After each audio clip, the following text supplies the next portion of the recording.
Lightsabers hum, they light up the night. Pete and Nick keep the galaxy bright. From Tatooine sands to indoor trees, they're bringing the news with galactic ease. ATGLive, we're blasting away, talking Star Wars every Thursday. Interviews, opinions, and all the lore.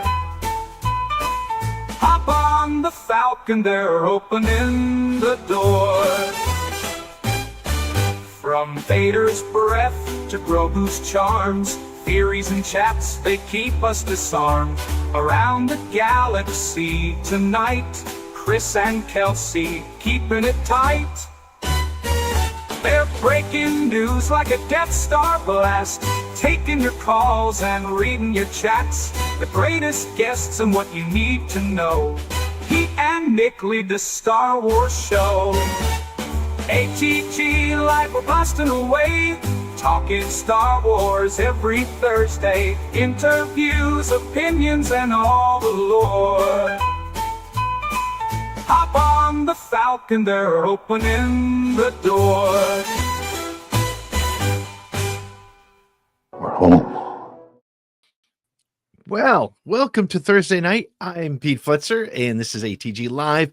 And normally there's a guy named Nick next to me, but there isn't tonight because he's busy doing something. But at least I'm joined by my favorite person who lives within a 50-mile radius of me. I don't know what that means. Chris Rhines. Chris, what's up? Pete? Yes. I'm doing good, buddy. I was going to say I could try doing an Alabama accent if that makes things no, flow that's better, okay. but I don't want to insult anyone. It would be terrible. Yeah. Well, it's it's funny. Last week we were on. I had technical difficulties. I was watching the Phillies game, and the Flyers had an opening night, and it was just a disaster for everybody in Philly except the Eagles lost 2 to the Giants. So as a Giants Eagles Phillies fan, a Giants Phillies Flyers fan, it was I was my son who's all Philly is like, well, at least the Eagles won't lose to the Giants. So I'm like, well, I've got some news for you. It's so weird. Like I actually am from Philly. I live in Philly, and I can't stand the Eagles. I'm a Cowboys fan.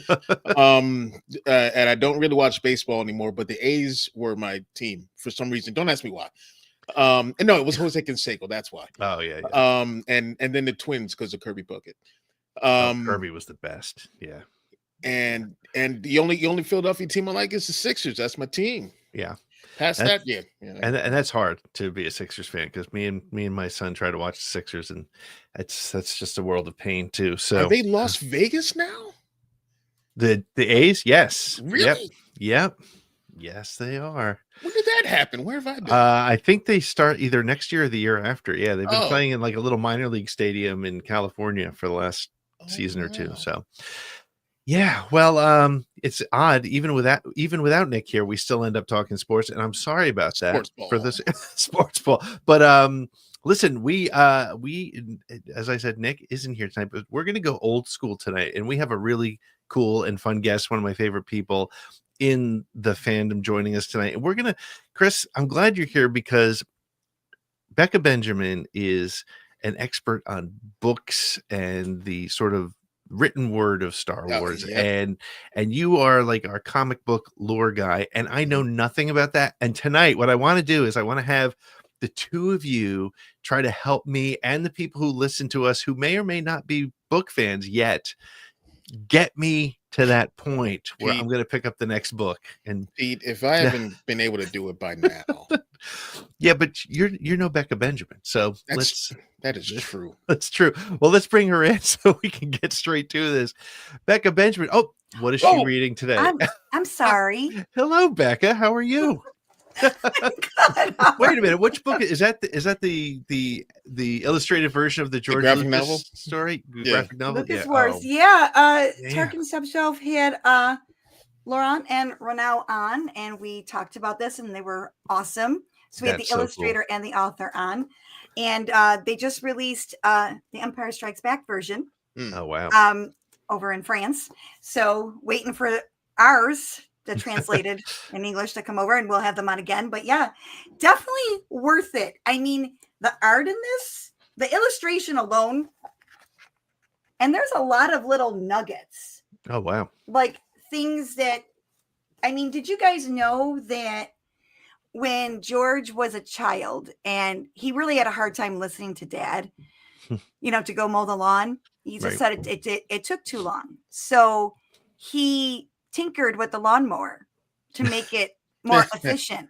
Nice. I mean, this was like a 12-year-old. Okay. Yeah. I'm just saying there's like things in there that I did not know. Yeah. So well, he was a car cool. guy. That all makes sense. I mean, he was and if you think man, about it's all about speed. Yeah, about speed and about faster, innovation, right? Faster, more intense. Faster, more intense, yes. And innovation. I mean, the stuff he had to go through to just make Star Wars is just insane to begin with. Yeah. Well, Becca, for the people who might be listening, I'm sure the people watching know who you are, but they might not. But maybe the people listening may or may not, tell us a little bit about yourself and about Tarkin's Top Shelf. I know you hate that question because you've been on the show and I've known you for so many years now.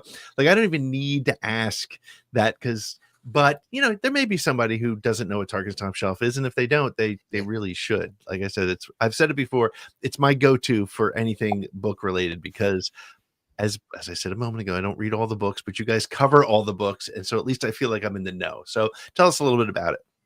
Well, Tarkin's Top Shelf started, oh gosh, eons ago. It'll be our 10th anniversary, end of December, beginning of January, because we came out right when The Force Awakens was coming out. So right around there. So, and the first review was the actual novelization for the film. So it came out because I used to be part of the Cantina cast and also writing blogs for Coffee with Kenobi back in the day. And it was book reviews via blog. And it just, people started just doing listening instead of reading.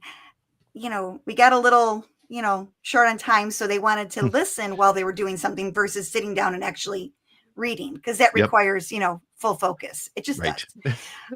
So we went and decided we would kind of go under that umbrella. And, we needed to come up with a catchy name that kind of fit the bar theme, but yet also books, hence Tarkin's Top Shelf is bar and also bookshelf, whatever. And we just really just started doing our best to review the books. And back then it was really a fight to get a review copy because they're like, well, who are you? Yeah, right. Even to get that answer was like, oh, they answered, because there was no one there to help you, and it really, now you just go to the website, there's an email and, you hope that someone answers you. But that being said, it was expensive to buy books back then. And, but now that they offer that, that's awesome. As long as you put out a review. And it just kind of took off. We didn't think it would because, it's books. But if you listen to our tagline in the beginning, we have a Red 5 mom's son impersonating, an Imperial, basically saying, or, using Palpatine's line that if one is to understand the great mystery of the Force, one must understand all of its aspects, not just the films, instead of, Yeah, Pete. Yeah, there you go. So, because again, it's beyond the screen, there's other things that happen. But yeah, and it just kind of took off and snowballed. And, I think we found our footing. Obviously we review everything, not just books. So it's hefty. It's a lot, but we enjoy it, so we just celebrated 400 episodes. Wow. Excellent. Yeah. So that's awesome, and yeah. It's funny. When I started Around the Galaxy 6 years ago, I remember one piece of advice somebody gave me, and it turned out not to be true, but it's funny because it didn't happen to be true. Somebody said, well, you know what? Because I started like right around pandemic, right? About a year before pandemic. But then I was like, oh my God, there's so many podcasts. And they said, well, what's going to happen? All these podcasts are going to come out. And then when pandemic is over, everything's going to go. None of these guys have gone away. They're all still there. So very competitive to get those ears. But so the people who listen to us and who listen to you and check out Chris on Sunday nights with the Poodoo crew, it's like they're like good friends, right? Like the people who listen to the Yes. shows and get involved. It's really kind of cool that happens. I got to ask you a question because I don't think I've ever asked you this question in all the time I've known you. What was the first Star Wars book that you read, and what was it about it that made you kind of like, hey, this is interesting. I want to read more of this. That's a good question. So obviously I've seen all the films, up until the point where I picked up my first Star Wars book. And it's interesting because as a kid, I didn't read the Star Wars books. I didn't know that they even like existed. The books came to me as therapy when I was going through what I call my dark times, when I knew my first marriage was ending. But you don't want to just admit it to yourself. So, I was low on funds. I had to find something to do with the kids that would be good for them, but also fun. So we started going to the library because, that's free. Yeah. So they would pick out their little things or their little videos, and I decided to peruse. And I'm like, oh, look at all these Star Wars books, and the first one I actually took out from the library. You're going to laugh because it's stuck with me ever since. And actually, for me, it's the lead up to what I do is Matthew Stover's Revenge of the Sith. Oh, yeah. Yep. Okay. And I probably got that book, or I don't know if you say rented. I don't know how you say it from the library, but I borrowed it. That's it. I borrowed the book, I don't know, several times. I just didn't want to give it up. And I still feel that way till this day. I don't really feel, I mean, other authors have come close, but there's something with Matthew Stover's, just the way he writes. It's that kind of that poetic prose that he uses. It's very lyrical. No one does what he did. And rightfully so. We have the beautiful 20th anniversary edition of that. And it's worth the $60, y'all. I have it. I made sure I brought it with me so we'd be able to do that. And is it out now, or is it? Oh, it's out now. It is now. It came out the 14th, so it is available. I took off the little sleeve so this way you can see. Yeah, that's beautiful. Wow. I mean, this comes off, so this way you get. I'm sorry, because displaying your book, especially if you're a Star Wars person, I mean, that's all the thing. That's part of the. So here's fun, how right? it looks under it. Oh my gosh! Wow. And there's the that. lava scene, and wow. Now is that like a? Is that? Who did these illustrations? That's amazing. These are original storyboards. Okay. That they decided they picked them out for this. Oh wow. That's cool. Okay, and this is my favorite. Like, and I think you saw me in my video how excited I was over that. I mean, that's just, come on. Yep. Comes with its own little bookmarky thing. And the annotations, like, and you've talked to Matthew, so you know what I'm saying. He is serious in his annotations, but he's also uses a lot of humble humor. Yeah. So you hear his voice when you're reading these, and they're amazing. What he went through, the fight that he put up for that Sun Dragon. So glad he won out on that. Yeah. Because that was like George, like, I don't like it. And that's probably one of the most. So if you haven't read, so like I said, I don't read a ton of Star Wars books, but that's one of the handful that I've read. And actually, I've read it twice. I read it years ago, and then right before I interviewed Matthew, I read it again. And this whole Sun Dragon concept about it flows with the whole story. It's like Star Wars in a way.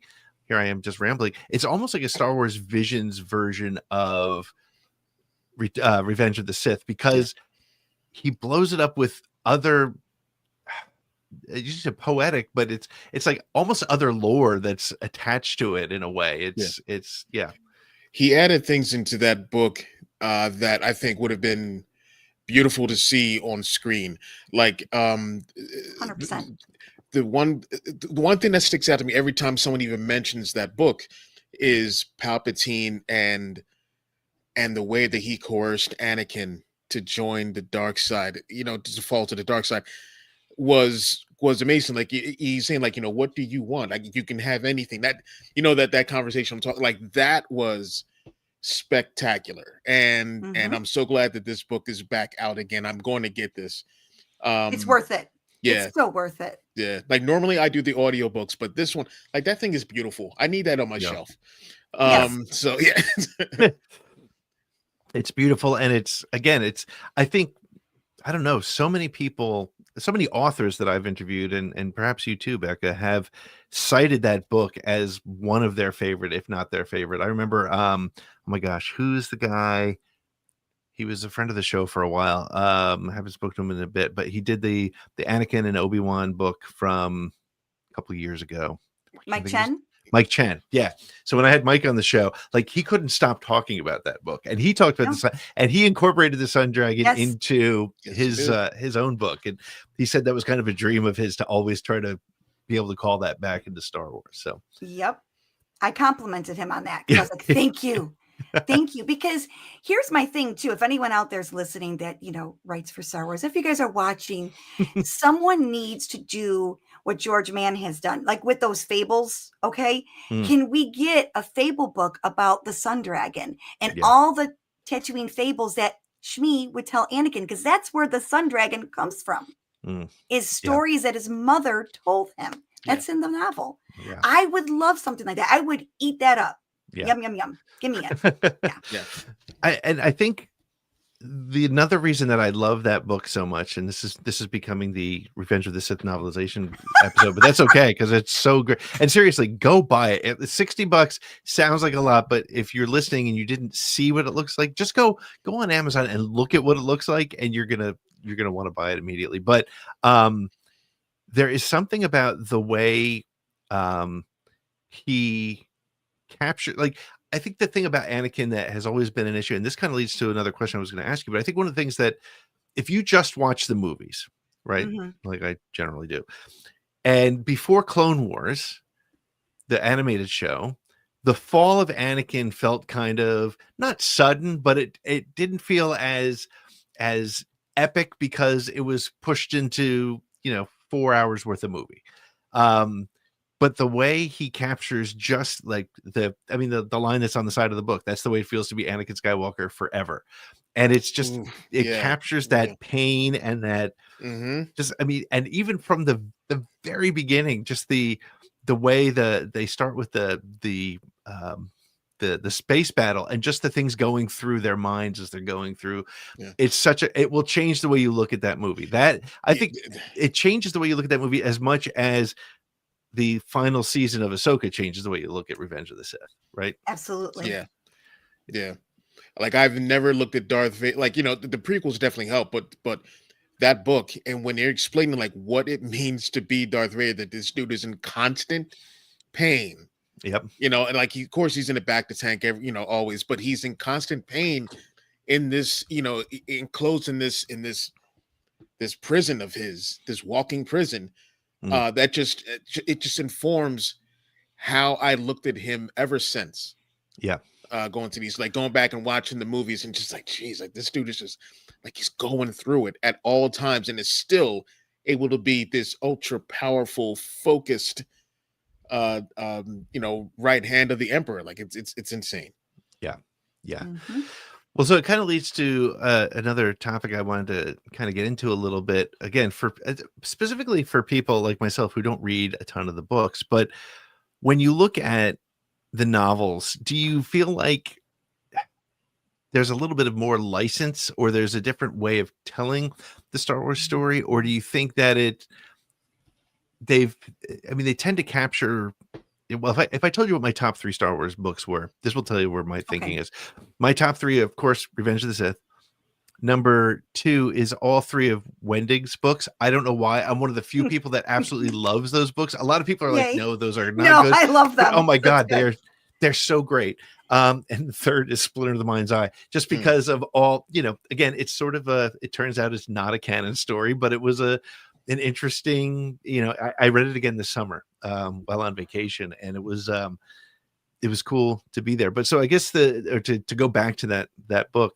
So I guess the question is for both of you, like, obviously it adds to the canon, but do you feel like it, let me put it this way. Does it feel like it becomes mandatory, or do you feel like it's expanding in a way that's kind of manageable, if that makes sense? Go ahead, Chris. I'll let you go first on that one. As far as like what these writers are able to do and how they expand on Star Wars. Yeah, like maybe like that's a good way to take it from. Yeah, go from that direction. Yeah. Absolutely. I love what they're able to do. And Pete, this is not the shameless plug my video about adaptations, but no. On Bro Axiom, I have a video that I'm talking about. Disney Plus needs to start doing these adaptations of these books, and like doing like features on Disney Plus or like a limited series or something like that to get eyes on these books. One of the best things about the comics and the novels is that through that your view of Star Wars is expanded exponentially. And for people who do not read the books or read the comics, when they see things in the show, when a director they take a show in a place or direction that doesn't seem like Star Wars to them, like anything that people thought was weird in the third season of Mandalorian or anything like that, I'm watching like, yep, that's totally Star Wars, because I've read a whole bunch of books that go there with that. Yeah. And that's one of the beautiful things. And it's not like I'm trying to give people homework or anything like that, but you should read some of these books to, like Palpatine says, to see a larger view of the Star Wars universe, in my opinion. Yeah. Yeah. Becca, where are you on this? Well, if you're asking about creative freedom, I think when it comes to novels, and I'm not talking graphic novels, I'm talking the actual novelizations, even young adult, I think the creative freedom comes from the fact that you can deliver more on character driven, their motivations, what they're thinking. It's not like you're going to watch a Star Wars movie and you're going to see Anakin and Obi-Wan side by side, and all of a sudden it's going to stop and Anakin's going to go, and this is what I'm feeling right now. Right. Going to get that. But in the books, you're going to get what's motivating them. What is their intent? And then it's going to give you a backstory of why that's happening and why they're thinking that. And then you're like, oh, well, that makes sense because, for example, the Padme trilogy. Well, that too, but I was thinking this. This is a good example, okay? Okay. So this is from the ATGLive series, and it's Crystal Crown. There is a moment in this book between these two. Okay, now do you remember that laughable scene, the most humorous scene? Jackie is walking on board. There is Yord wearing his shirt. She's like, Yord, put your clothes on. There is a whole backstory on why that's funny in this book. And I died. I'm reading it going, no way. No way. So when we had Tessa on, I'm like, dude, seriously, thank you. She's like, I had to go there. I'm like, well, thank you. Because it's stuff like that. It's stuff like that you would not know. Going back to Revenge of the Sith, though, I love that Matthew Stover put this in. Because in the film, it doesn't show you why Anakin is so, excuse my language, pissed that they did not grant him the rank of master. Yeah. Everyone thinks he's just being this whiny 23-year-old kid like, ugh. No, he wants that because 70 years prior, only 70 years. So now you're talking acolyte time. Okay. All right. 70 years prior, they changed the archives in the library for the Jedi. Only masters can access the restricted section because it's restricted now. He wanted that section to what? Find a way to save Padme. That's why he wanted the rank. But you wouldn't know that just by watching the movie. Right. So it's things like that. But so let me take an opposite side just to get your both of your opinions. So, in shameless plug, in writing my book, one of the things that I was thinking a lot about is why people care so much about the movies and the story, right? Why are people willing to argue about it? What is it why is it when something happens on screen that they don't agree with or don't like, why do they get so angry about it?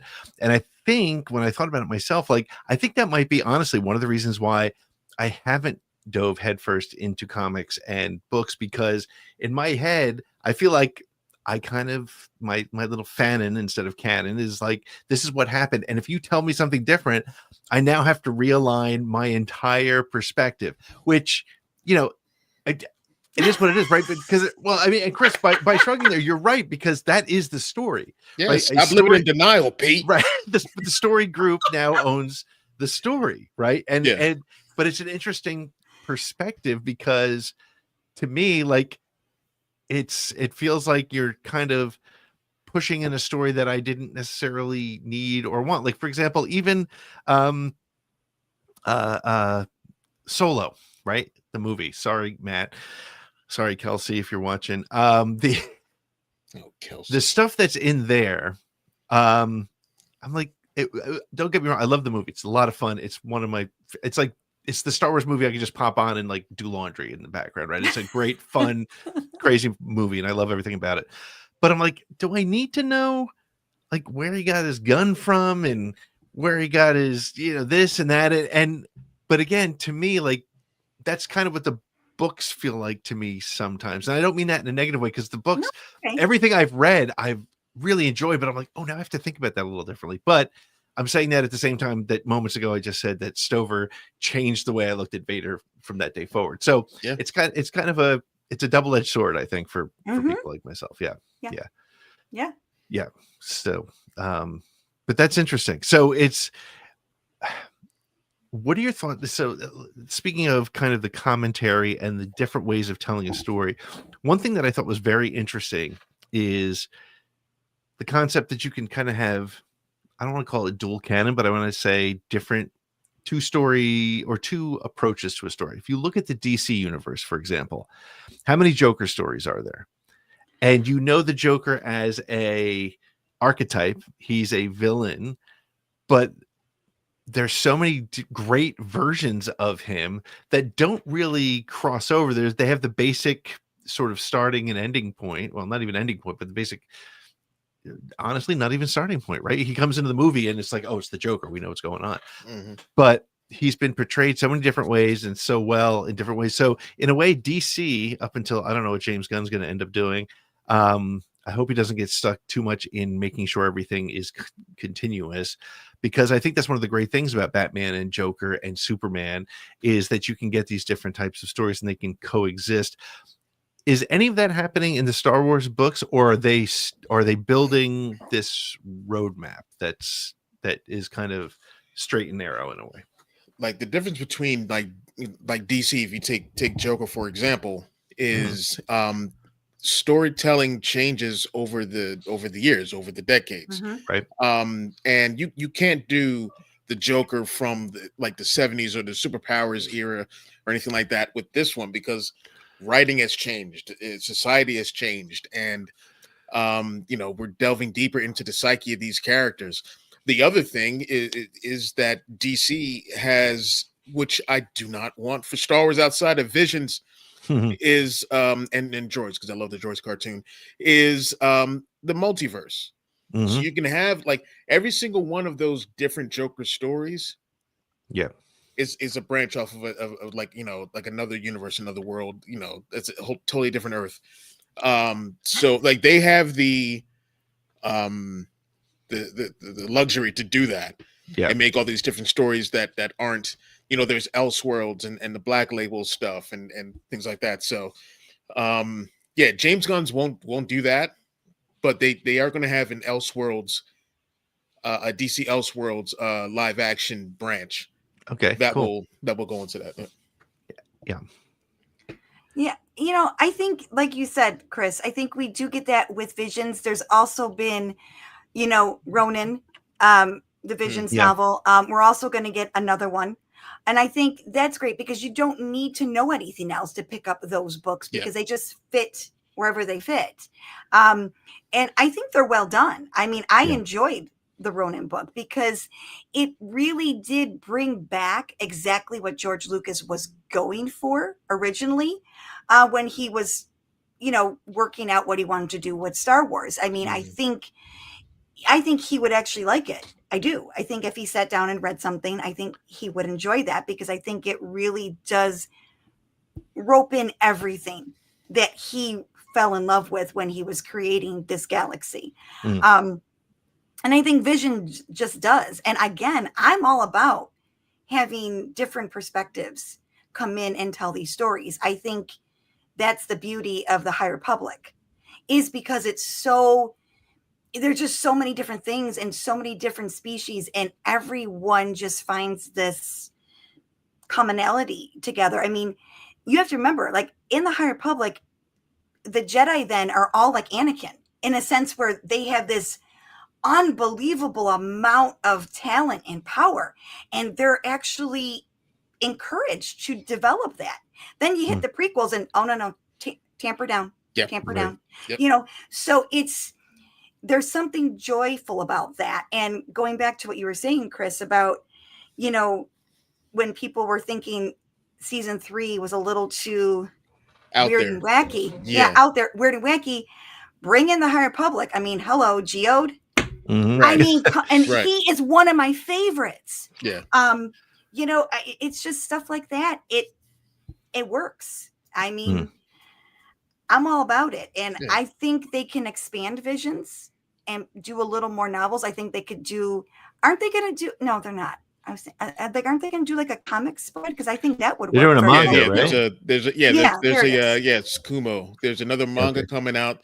And I think there's another comic coming out as well, because they've done a few over the years for like Ronin and a few others. So yeah, I think that's going to continue. Perfect. See, and like I said, I mean, they can do a lot with that. And I would be okay with a What If series. I'm just saying I would be. Yeah. No, and I Yeah. think Yeah, I don't mind that. You know? Yeah. You know? But I wouldn't go like as far as like the main timeline goes. Yeah, I wouldn't. Well, because Lego does it. I mean, look at I love you know what what I mean, do. and I love it. I love think it's what they do. hilarious. I need the Freemakers to be made canon somehow. Thank you. Like I agree with that. I love this. Do you think that we were talking about so the where the books go? Do you think they have, and this again is because of where my head has been for the last couple months coming down the home stretch with the book, but do you think that the books are more true to George Lucas's vision than the movies and TV shows have been? I know that's a really dangerous question, because then you start, and I'm not saying to take a side, but I'm saying like because of the freedom, because they don't have budgets and necessarily the same timelines, and they are able to create new characters more freely. So do you feel like some of the books, and if there's any in particular that really you feel like match what George's expectation or goal was really to tell the Star Wars stories might be? That's an interesting question, because I think everyone listening knows that George really didn't read the books, even with the expanded universe in him. That was like, to him, just his 6 movies at the time. And of course, Clone Wars were what was going on and what was canon. That said, he did have quite a hand in the Revenge of the Sith novel. We all know this. A lot of red markings were on poor Matthew Stover's manuscript there. But anyway, so that one he had his hand in. He had his hand really deeply in with the Plagueis book.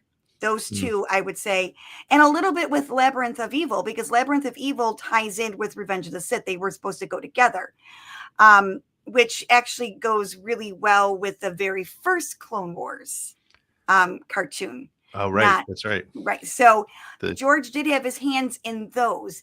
That said, when it comes to books now that I think, I wouldn't say that George would like, but I think kind of falls into those, I would say Mike Chen with Brotherhood would probably be one of them. Yeah. I also would think Rise of the Red Blade, I think, would go with that as well. But those would probably be my 2 choices. Right. And is it because series wise, I would just say Ahsoka. You know, I don't know if he's watched Andor. I haven't heard anything, but I think he would find that too adult. Yeah, right. Too grounded and depressing. Yeah. Right. So you're saying that those are good examples of Star Wars books that kind of continue the sort of style of story that George was telling, because I think that's you bring up a good point about Andor, and even I don't know, obviously Rogue One, but even maybe Solo, which is not Force related, right?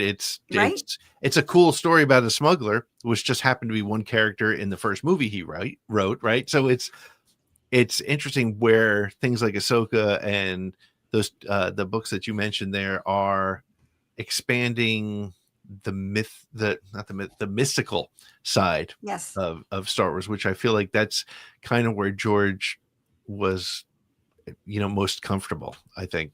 And I my sense, if it was up to me, it would be, if I was to sort of judge, I think when it came to the sort of physics of Star Wars, he let the effects team deal with that. He was just like, let's make a big explosion here and let's have some light swords fight each other. But when it came to cauterizing wounds and building a lightsaber and that sort of thing, I think he was like, it happens and you guys figure out how, right? So but so I mean, how about the High Republic? Do you think the High Republic kind of falls into George's, or do you think that that's sort of like a nice companion to George's sort of thinking in Star Wars?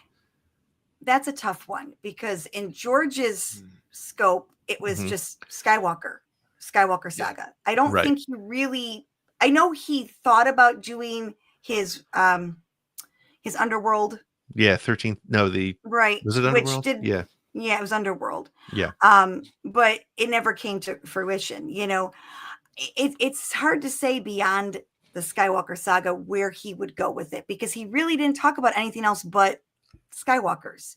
So that's hard. I mean, that'd be something I would like to ask him. I know from what's been done, the only people he's really complimented was Gareth Edwards on Rogue One. He did call him and tell him, hey, this is good, and I really don't think he said that to anybody else, unless I'm mistaken. If someone wants to say, but I don't think he said that to anybody else.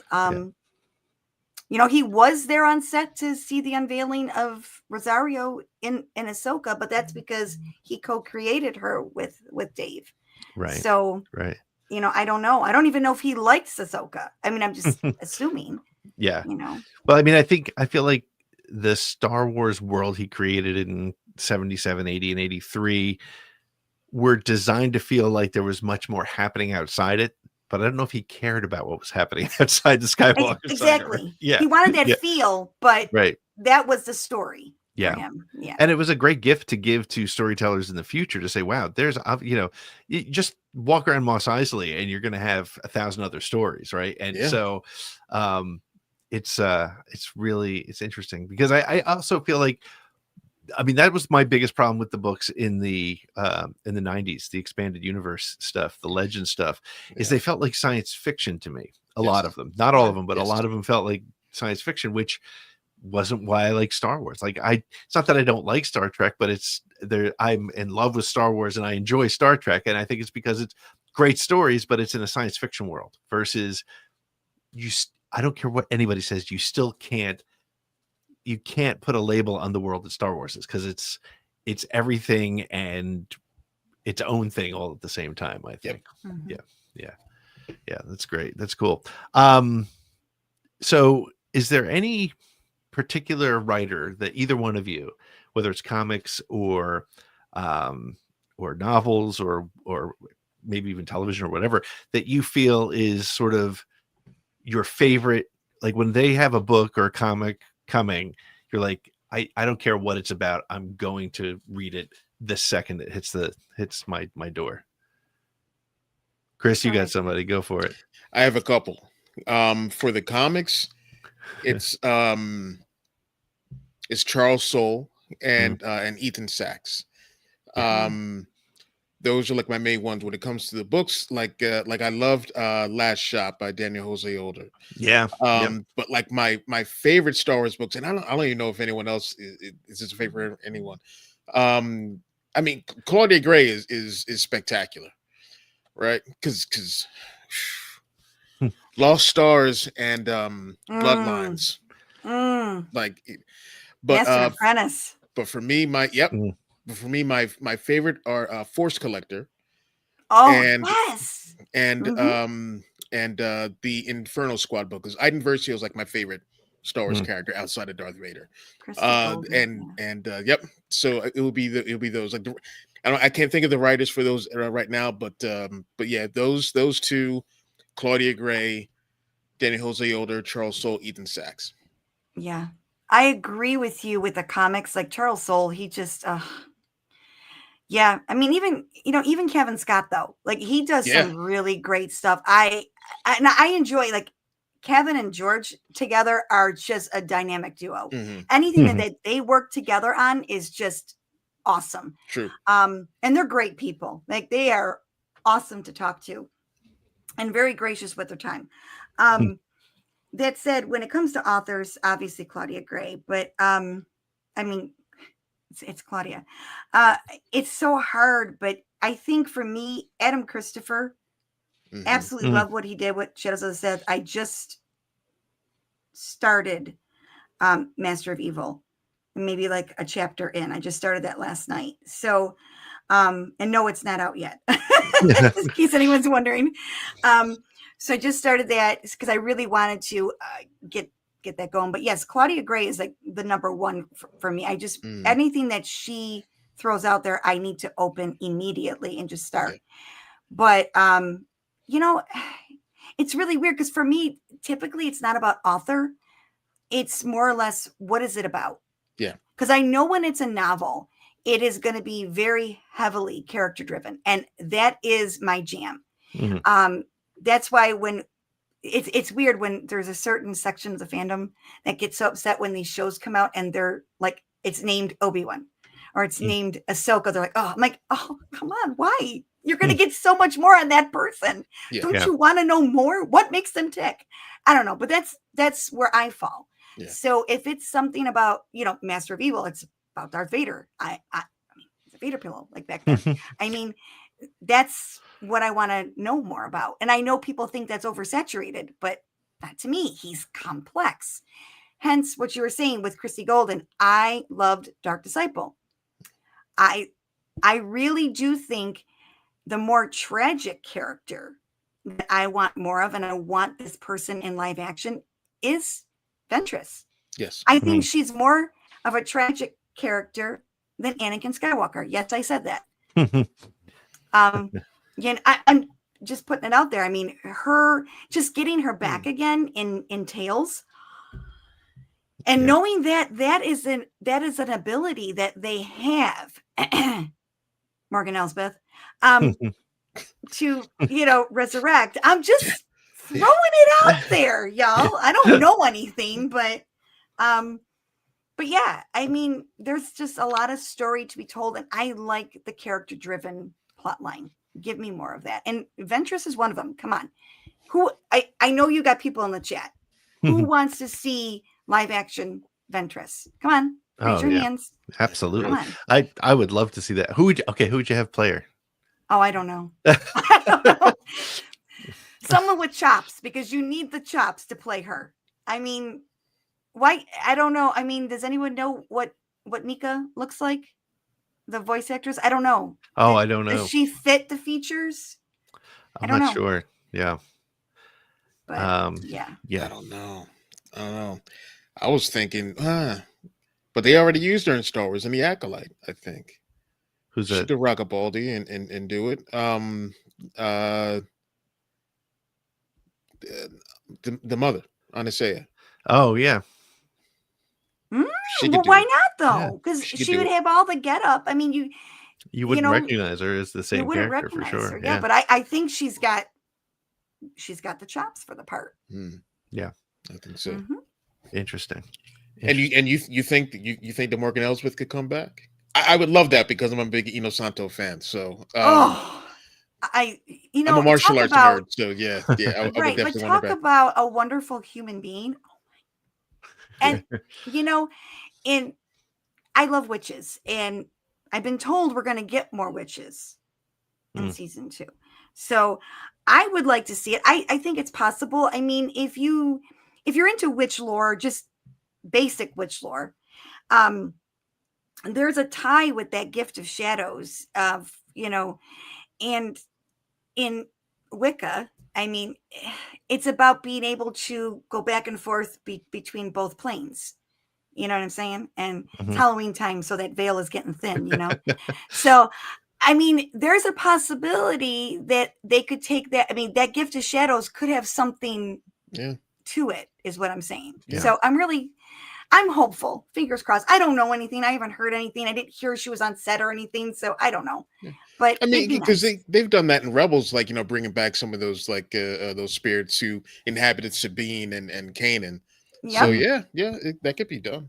See, I think that's what's so great about Star Wars, and I think it irritates the hell out of me when people get irritated by it. Like, people are like, "Oh, witches in Star Wars." Well, yeah, that's fine. It's a huge universe. Why wouldn't it be? It's a galaxy far, far away. It's not. Yeah. It's not like a town around the corner, 3 miles down the road. It's like, and everything is in there. And if it's funny to me because I always look at it like, well, if you are going to buy into the Force and you're not going to buy into, you know, witchcraft, then you're lying to yourself, because it's 1/2 step removed from each other. And again, the way they've done such a great job of wherever there is the Night Sisters, there's like that undercurrent of Force usage, and it's all kind of the same. And, you know, I mean, every culture, every society has had some version of the Force or a mystical thing keeping us together, or a, you know, and that's there's always got to be, that's a basic human instinct. And so as a result, telling a story from that perspective, you know, they're not pointy hat witches, they're not like Wizard of Oz witches, but they're using their what do they call it, what did the Dark Sisters call it, the Ichor, right? Is that what it is, the when they refer to their it's the Ichor magic, which is the Force. Come on, I mean, it's all kind of like the same kind of thing. But I love I hadn't thought about what you said too about, because I forgot about that somehow, even though it was like the opening of the Tales of series that Asajj was in. Like, why wasn't Palpatine hunting them down and like trying to figure out how they're doing all that? Unless that's in a book somewhere, right? Like bringing people back and that possibility of crossing the line between life and death, because obviously that was his number one concern. Or are there books where he's trying to track these guys down for that somewhere? And if there's not, somebody's got to write one. Right. No, he was definitely, I believe Clone Wars touched on that a bit. I mean, he was definitely, why do you think he had, you know, Maul, and then there was Savage? Yeah. You know, he was literally in, you know, behind a cauldron while he was trying to bring Ahsoka and Ezra like into, you know, to cross over into the world between worlds. He was in front of a eye of Newt, wings of a bat. Like it was all there. Yeah. Well, let's bring this around to a close. And again, for people who are really like myself, like if you were to tell somebody, okay, this is, we have such space between, and I think it's for the better to have a longer time between movies and series. And yes, we're getting Visions, which in and of itself is a really cool thing. Was that next week, right? Is that October 29th? 29th. Yeah, so it's a week and a half from now, right? So that's going to be great. But Chris and Becca, if you were to tell people listening, like, what is, if they've never read a Star Wars book, what is the book to read that's going to pull you in? And you know, as somebody who's a fan of the television shows and the movies, what is the best book in your opinion, or books? What's that couple that you think somebody should go check this out between now and Grogu and Mando? Interesting. To lead into that, or just to keep yourself in Star Wars, because you don't have a movie to watch, or you don't have a show to watch. I think right now, based on what we have that's on screen, most people really clung to Andor, and we're really into that. I mean, that's if that's your thing, you know. Yeah. I would say then read the Mask of Fear, and you know, start with there, because I'm telling you, that will bring you right into it. It's before all of that, because it happens like 3 months or so right after Revenge of the Sith. But again, your big players in there are Saw Gerrera, Mon Mothma, and Bail Organa, which is funny because when we read that before Andor season 2 came out, we said it right in our review that Bail Organa has to be in this. Like, he has to be. And we had no idea. I'm like, he has to. Like, there's no way you can't. And the big three got to be together, like, at some point, which the big three of that would be Saw, Mon Mothma, and Bail. And we got that. Small, but it was there. So I was really pleased. But I think that, because you get everything. In that book, you get Bail really... He's so hung up on bringing justice to the Jedi, and you'll understand why when you read it. And then, you know, you get Mon Mothma. She's just in the thick of it and what she goes through. And let me tell you, it's pretty heavy what she goes through. And I'm surprised she makes it as far as she does, to be honest with you. You know, and then Saw is just Saw. We get an introduction to what that really is. But, you know, again, he's a tragic character. He went through some crap, some real tough crap. He's been traumatized. You know, it all starts with his sister. So, and I think that's where he ends up, you know, with the way he is. I mean, loss of family, when you're that close, it really does something to you, especially when you're young. And you have to remember, when Saul lost his sister, he was young. So it has an effect on you. I think that's the interesting thing about Saw that I didn't think really about until at one point when we were talking about Andor is he was like the first rebel, one of the first rebels, and he wouldn't have been successful without Anakin and Obi-Wan Kenobi coming and helping them out, right, and training them and working them through. So in a way, Anakin was the first rebel, right? So there's kind of an interesting sort of. So that's a great book to read because it puts you into a place that you're familiar with, and it connects you to the movies. That's a great thought. What about you, Chris? What do you think? Even I know there's some comic book series that you sort of call out as you must check these out. There's so many, but when I worked at the comic shop in Philly, Atomic City Comics, someone come in and they want to get a comic for a friend as a gift, and a person who's not into comics or anything like that. So we would ask them, well, what kind of movies and TV shows did this person watch? And we take it from there and see what kind of fits that mold. The same thing with these books. Like, you know, I can't. There's not one that I can suggest to anyone to get them in. But like, you know, like Becca said, it all comes down to what they're into. If they're absolutely into Andor, then Mask of Fear books. I have not been able to go back on. I read like the first chapter. I'm like, this is too heavy. I need a break. So I need to get back on that. And I think we just had an election by the time that book came out, and I was like, I can't do this. It was a difficult read. I was like, I can't do this right now. So like I said, it all depends. Like if you're a big prequels fan, the Padme trilogy, absolutely. You know, Master and Apprentice, Brotherhood, absolutely. You know, if you like more of the underworld and the Han Solo stuff, Last Shot, you know, that's definitely one.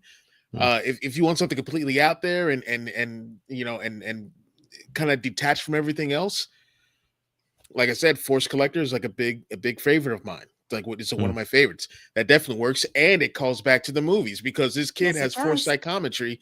And from collecting all of these different artifacts, he's able to pretty much watch the Star Wars saga, the Skywalker saga, you know, from what he's touched. The video games, the Inferno Squad book. If you want to know more of the first inklings of the First Order, and what it was like for Leia in the Senate and a part of the New Republic, Bloodlines. You know, and you get that whole link back to Vader. Like there's so many things that it's tough for me at least to pinpoint one that's going to get people in.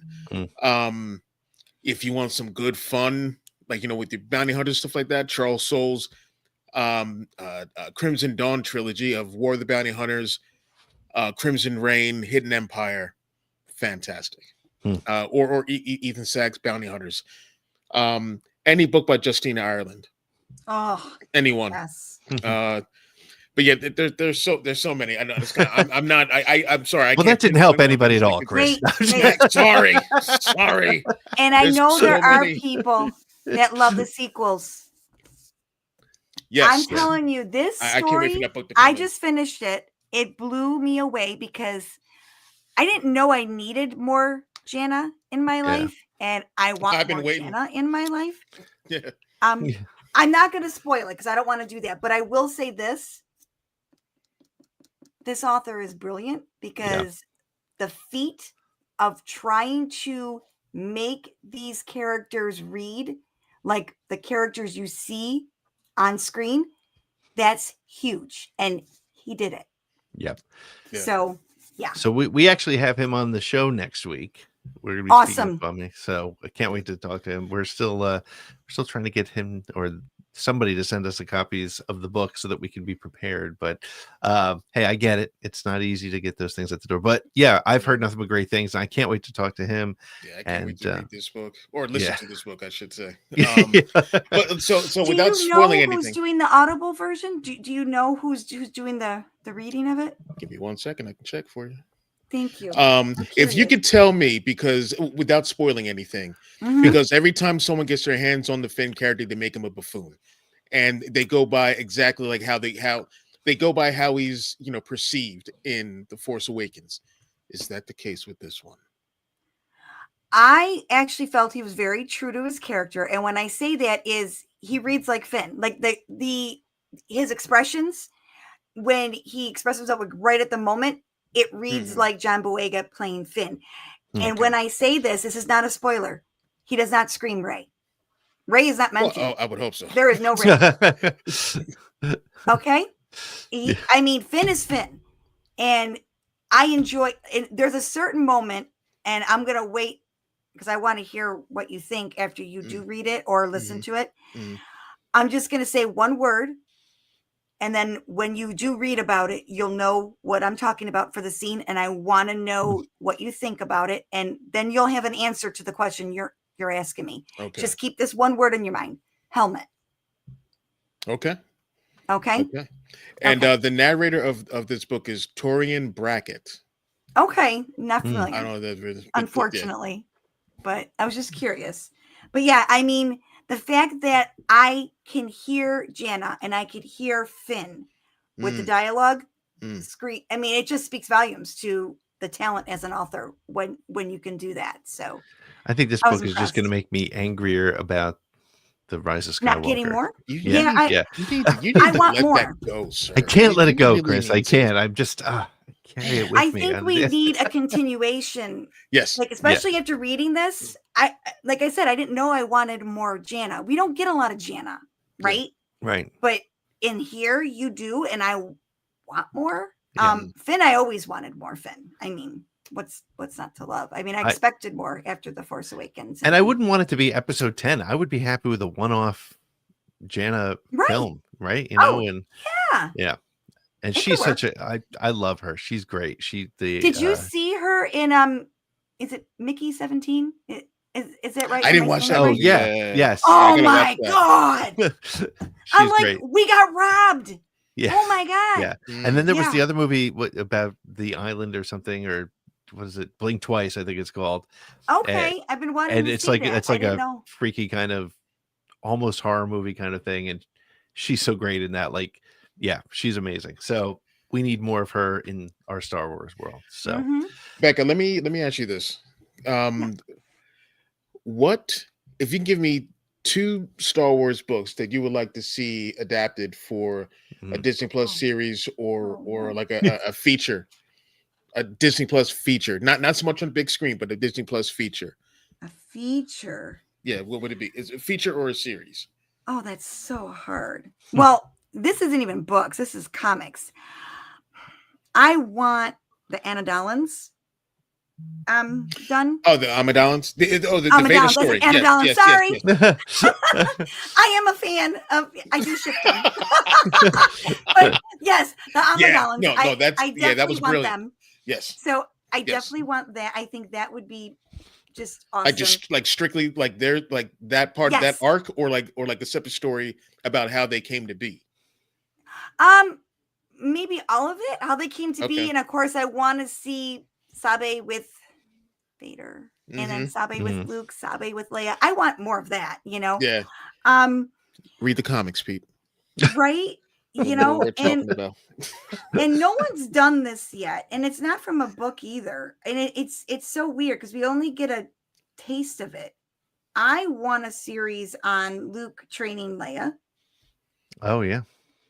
And her walking away. I want to see it. I don't want to just hear about it. I don't want just flashbacks. I want to see it. But in regards to a book being adapted to something, because I really enjoyed Obi-Wan Kenobi and Reva, I say Reva, you know, tomato. So I really enjoyed that concept of, you know, Padawans escaping Order 66 and having to survive in some way and becoming an Inquisitor. I think Rise of Redblade would make an awesome series. Yeah. And I would like to see her incorporated in that because I think she deserves that. I enjoyed it, you know. And again, we don't have a lot of dark-sided like series. Focus stories. Right. I mean, we're going to get Shadow Lord. Yes. Yeah. I thank you. Yeah. I'm thrilled. Yeah, that'll be great. Yeah. I can't wait. Yeah. And that story in particular, that could do something that Star Wars really has not done as like a focus. Like, that's why I'm so glad that we're getting this. And some people may not want to get it, but the Eyes Like Stars, we're getting a Star Wars romance novel. I am not a Star Wars romance. I'm not a romance novel person, but it's so awesome that we're getting these different genres, which is the focus of my next video that I'm doing for Bro Access. But that we're getting these different genres. So with the Red Blades, that's like you can like really dive into mental health in that one, because that is like a big part of her journey. Yes, it is. But think about it. So was Anakin's. Yeah. He didn't get the help that he needed.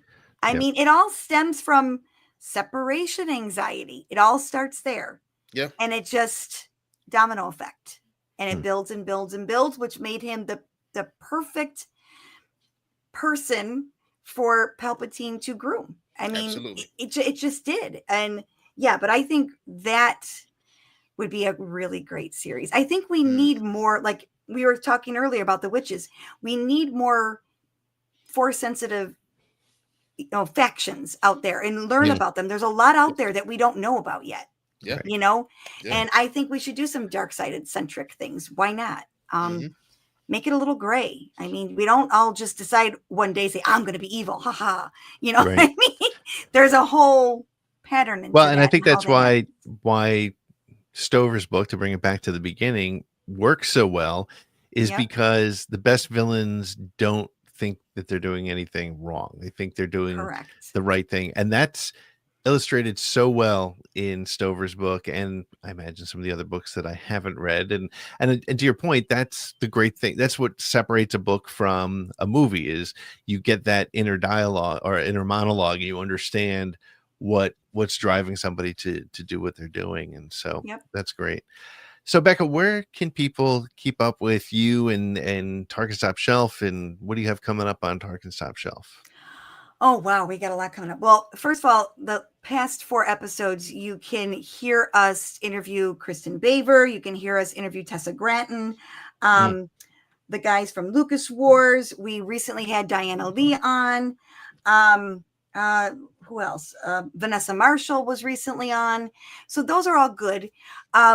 We got coming up for you in the pipeline. We're just working out a date. We're going to have Tom over at what used to be Del Rey, but now Random House Worlds, alongside Matthew Stover. They're both going to come on. We're going to have a little chat with them. We got some things in the pipeline coming up early next year that I can't say. Okay. But well, just look forward to that. Yeah. But yeah, so we got in book reviews and good things to come. Good. Yeah, that's all at Target's Top Shelf, wherever you find your favorite podcasts, or even your not so favorite podcast, you're going to find Target's Top Shelf on all the platforms and all this stuff. Chris, what's been going on with your you've been releasing some pretty cool videos lately. What's been going on with your stuff? Yeah, every week we've got our Star Wars comics previews. We Claire just did Legacy of Kylo Ren #9, where Charles Soule may or may not have introduced Mara Jade. Maybe. Maybe. Maybe. I'm hoping that it is, but people will be pissed because because this character is not with Luke, this character is the leader of the Knights of Ren. But yeah, it's such a good comic, it's such a good series, and I'm loving that. And then I have another Rick Villanueva from Jam Transmissions is doing our preview of Jedi Knights for next week, the Greg Guggenheim comic. And right now I have the adaptation, the Star Wars adaptations book out that I've talked about, video that I talked about a couple times.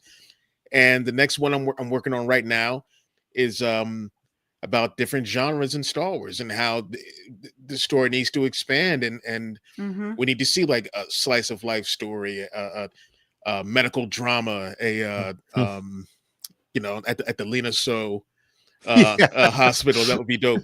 I love it. That sort of thing. So I have that one I'm working on right now, writing that and finishing that up. I'm going to start recording in another day or so. So yeah. And of course, every Sunday night live, we have the Poodoo Crew, where we talk about stuff and just run our mouths. Just talk about stuff. Let's talk about stuff. That's great. Well, next week here on ATGLive, we're going to have the author of Star Wars: The Last Order, the Finn and Janna story, Kwame Mbalia. He's going to be joining us live here on the show, so that's going to be cool. And hey, if you want to get my new book, which is coming out in November 11th, you can pre-order it right now at whoownsthemyth.com. There's a couple different, we have some little different packages and stuff like that. And I got the notice just before I came on that my first box of final versions will be in my hands tomorrow. So I'm like, that's exciting. Ooh, yes. Excellent. So Very you exciting. guys can look for those. So, but that's going to do it for this week. Thank you so much, Becca, for hanging out with us. And I do have to say, and I mean it every time I say it, I just never do it. I do want to read some of these books. I do want to read them. I just gotta get to it. I know, but you know what? Actually, I think Chris, you're onto something. I think it's the audio version because I gotta, I usually have about an hour or two a day where I'm doing something, either driving or going or doing something. There's no reason why I can't do it. There's no reason. They're so good. And I say, read the books. I have not, I have all the Star Wars novels that I've listened to. Yeah, I have the books for it, the physical books. I've never opened them. They're just they're on my shelf. I'll go to sleep. I can't. I'm not stupid. But I just can't. It's an investment. Yes, really when you is. sit down with a book, it is a time investment. Yeah. And honestly, I can't focus. I went. My elementary years were the 80s. So I did a lot of Hooked on Phonics. That's what we used to call it. You listen and you read along. I had comprehension issues, and yet I have a book podcast. Yeah. What? Right? No, but actually, I know a couple people who will get the Mark Thompson reading of it, and they'll just sit there with it, and they'll read along with them. Yeah. Which is kind of cool. And, that's a great way to go. It sinks in better that way. Yeah. And that's why every movie I watch, I have subtitles on it. It's in boy, English. Same. It's No, true. it's true. So You gotta I read have and to. listen. Yeah. Mhm. Do that because there's music, there's sound effects, all that kind of stuff to really keep things going and all that stuff. Really keep you invested. Nice. For sure. Nice. Well, good. Well, thanks, guys. This was a really cool conversation, and I hope people who aren't reading books will be inspired to go check out some stuff, and go listen to Becca and Mark on Target's Top Shelf every week. Always good stuff there. Bro Axiom always has cool stuff, and Chris is creating some of the most fun 7-minute videos that I've seen in a while on Star Wars. So go check them out, and we will be back next week. And until then, may the Force be with you. Always. Just one more round, friend, then homeward bound, friend. forget me in your dreams. Just one more song, friend, and then so long, friend. The nights get shorter, it seems. Just one more rhyme, friend. Yes, it's a crime, friend. But you know time, friend, time can fly. So it's good night, friend. Good night, but not goodbye.